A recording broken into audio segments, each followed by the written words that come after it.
morning. My name is Greg Schaefer. I'm with Autoclear. Does this sound okay? Good. All right. So some of you out there may know me because you already have some of our equipment. You're our customer, and thank you very much. Most of you, I'm guessing, don't have our equipment. And so along those lines, I'd like to introduce you to a few different things. What we do is we build a couple different types of equipment to help you keep your citizens safe. In the courthouse and in the jail is one type of equipment, and in the field is something different. All right. First of all, X-ray machines. Do you have a courthouse? You probably have an X-ray machine. So what we're doing different today that we didn't do before is we're using artificial intelligence to help your operators find threat items inside the bag. You know, there are other companies that use AI to make it quick, to make it fast. Those people essentially use AI to do your job for you. What Autoclear does is uses AI to help you do your job. The other thing is narcotics detection, all right? And that's one of the things I was supposed to have on stage today, but the guy who had it had a medical emergency, so you got me instead. The narcotics detectors, we've built them for a long time, but a number of years ago we just made them capable of detecting fentanyl either by itself or fentanyl when it's mixed into a different type of material, or K2 and other synthetics. So the first thing I'm going to do is show you a short video, and then I'm going to run through the presentation pretty quickly. And then if anybody has any questions, please stop by booth 205, and that's Autoclear. Security is a top priority in today's world. Whether it's at a school, a correctional facility, a courthouse, or any public place, we all seek a sense of safety and protection. When it comes to security screening systems, Autoclear is leading the way with AI Threat Assist, the cutting-edge solution that revolutionizes X-ray screening technology.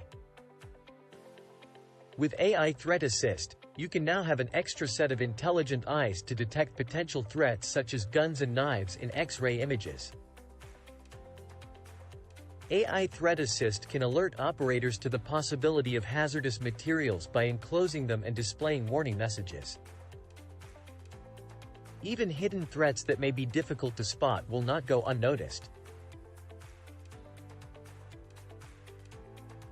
This state-of-the-art technology enhances operator efficiency and effectiveness, elevating their confidence and ability to detect threats quickly and accurately.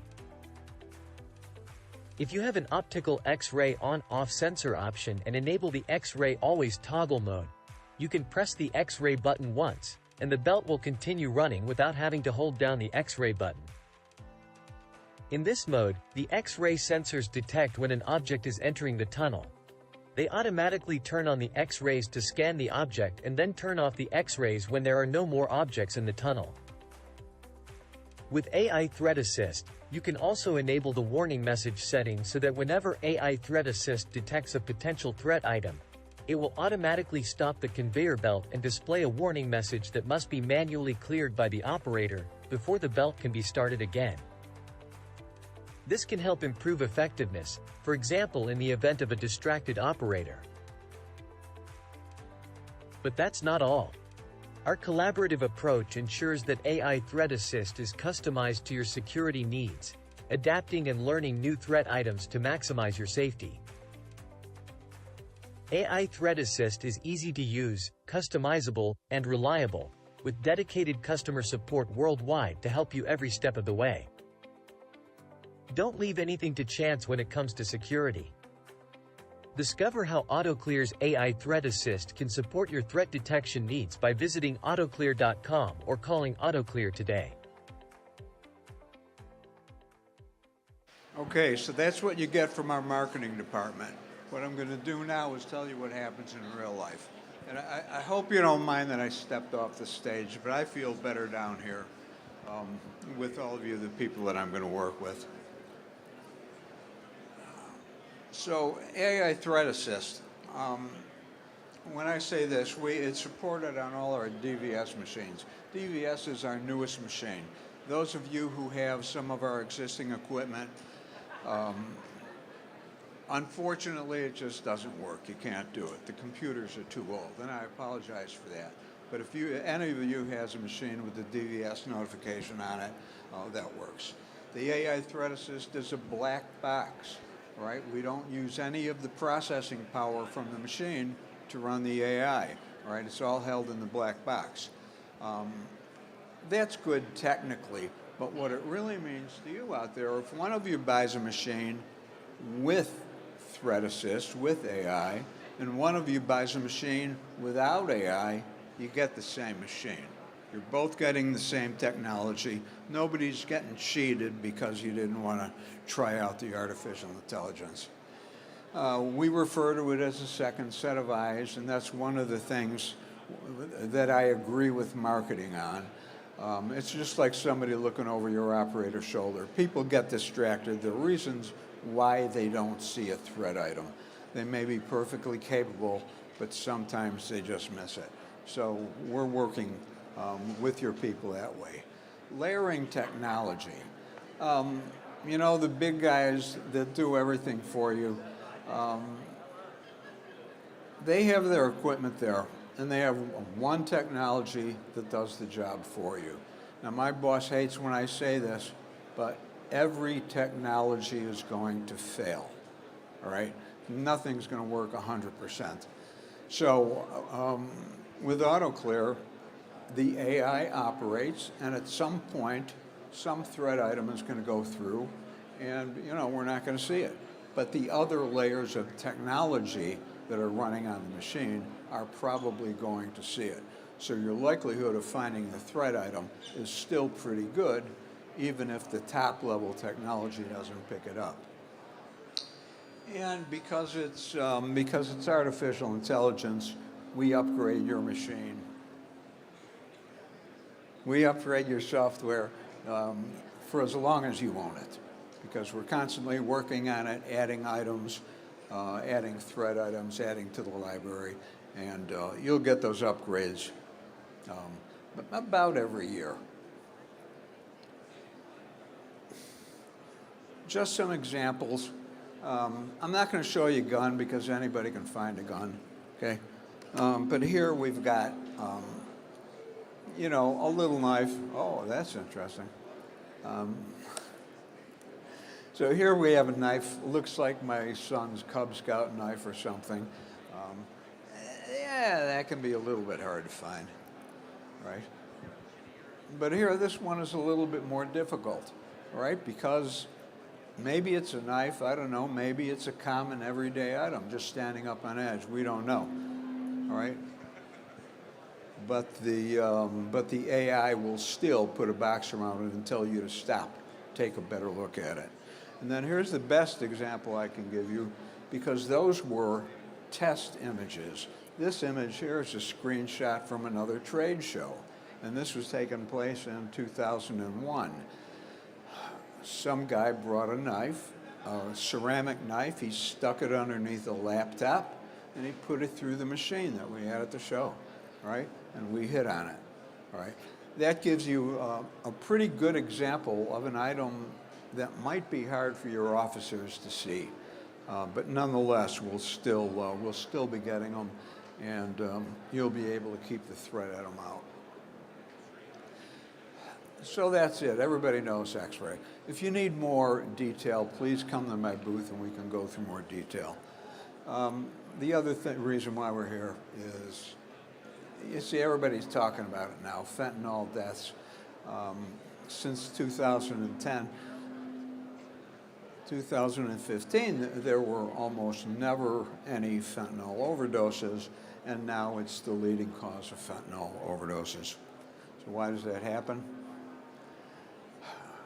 Well, here's some of the technical stuff, but when you look at fentanyl, right about in the middle of that text, it says a kilo of heroin you can get for about $6,000 and it sells on the street for $80,000.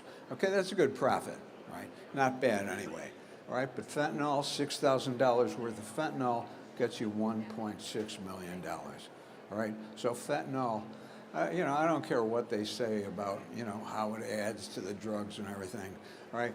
It's a profit motive, right? It's a good thing for people to try to sell, and that's why you're seeing it out in the field.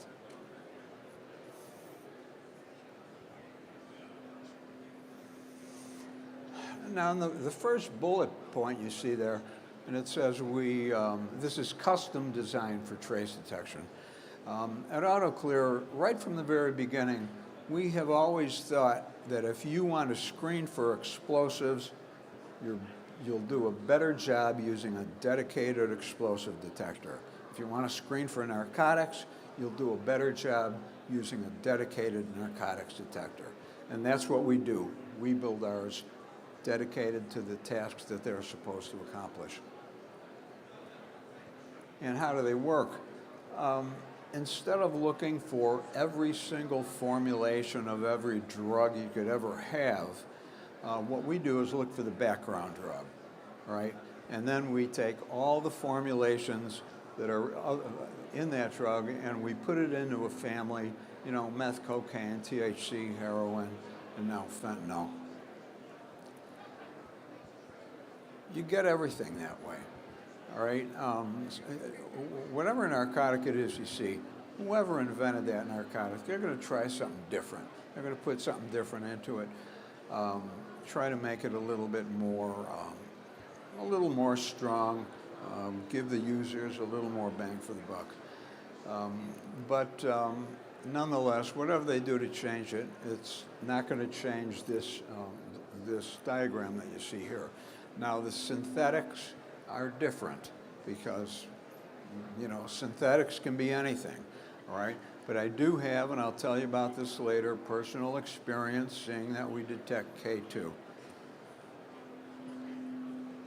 and others. And here's the way it works. You'll take a sample. You'll take a swab. The person will have a glove maybe or a screen, and they'll wipe the item that they're concerned about, maybe the mail that's coming into the jail. You know, maybe there's a plastic bag with something into it. You can swipe that with a glove, and then put it onto a test screen, and put the test screen into the device. Now, the top image that you see there is what you see on the display of the machine. All right, as the analysis takes place, it will start to show the various drugs and give you a peak. So on that first picture, you see the peak up there that shows that we detected cocaine. When the analysis is over, you get a little printed tape, which you see at the bottom, and that'll show you all the other drugs, all the other families that we didn't detect anything on, and then we'll show you the cocaine that we did detect and what the relative strength of that sample was. And now you look at the next example, it's cocaine and fentanyl, right?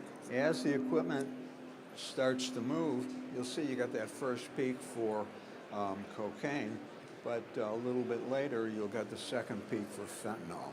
And that's how you'll find out that those drugs that are present in extremely small amounts are there. Now, I told you before, I don't trust the engineers. I don't trust the marketing people either. I only talk about these things when I have firsthand experience, right? So the Blue Ridge Violence and Drug Task Force in Minnesota, they went onto our website and expressed an interest in our Raymond detector. So I called them up, talked to them about how they're going to use it, what they were trying to accomplish. When I was done with that phone call, I was convinced that they needed both pieces of equipment. They needed a Raymond detector and a trace detector. So I went up there to do a demo, and I brought both of them so they could see them both side by side. And what happened was this: everything was pretty normal. All right, it was just an ordinary demo. Then they brought out a little bag of blue pills, And so we put the bag on the table, we took the Raymond detector and we shot it with the laser, and we got an analysis, and it was exactly what they expected. All right, so what did we give them? All right, we told them something that they already knew. All right, so at that point I said, well, let's try trace. All right, we took the screen, put the screen, took a very careful sample because we still weren't 100% sure what the material was. So we took a sample, put it in there, and we got the first hit like everybody expected, and the second hit was the fentanyl, which nobody expected. So at that point, we were telling them or giving them information about something they didn't already know. It was more valuable to them, and because of that one single example, they changed their purchase requisition from a Raymond detector to a trace detector. So I was feeling pretty good about this, right? And I took the trace detector over to the Missouri Department of Corrections. They have a technology committee. I said, hey, we can detect fentanyl. They said, we don't care. I said, oh, geez, what do I do now? You know, they said, well, what our big problem is K2. Comes into the jail, comes in through the mail all the time, and we can't detect it. So, not knowing what K2 was, you know, I took a sample of it very carefully and got a flat line on my graph, nothing there. So I became a little more aggressive, and it was a letter, and they said it was soaked in K2, so I asked them how they knew it was K2, because, you know, you really can't tell by looking, right? Well, they used some color metrics to prove that it was K2. So then it was an envelope. So I took a sample along the flap where you close it. I went to the other side. I took a sample from the front where you hand address the envelope. I took a sample from the stamp where you put it up in the upper right-hand corner. Right, and how do you handle the letter? Like this, right? And you put it into the mailbox. All right, so I took a sample from all the edges of the letter, right? And when I took all those samples, I got the hit on K2. So K2 is not quite as easy as fentanyl. Fentanyl, we got virtually 100%. K2 and the other man-made substances, synthetic substances, they're a little more difficult, but we have positive identification for those materials. And I saw it happen. And really, that's about it. Unless somebody has any questions or answers, I'll try to give you the answers. Okay, we're quick. All right, stop by booth 205. We're there. I'll be here till the show closes. And that's it.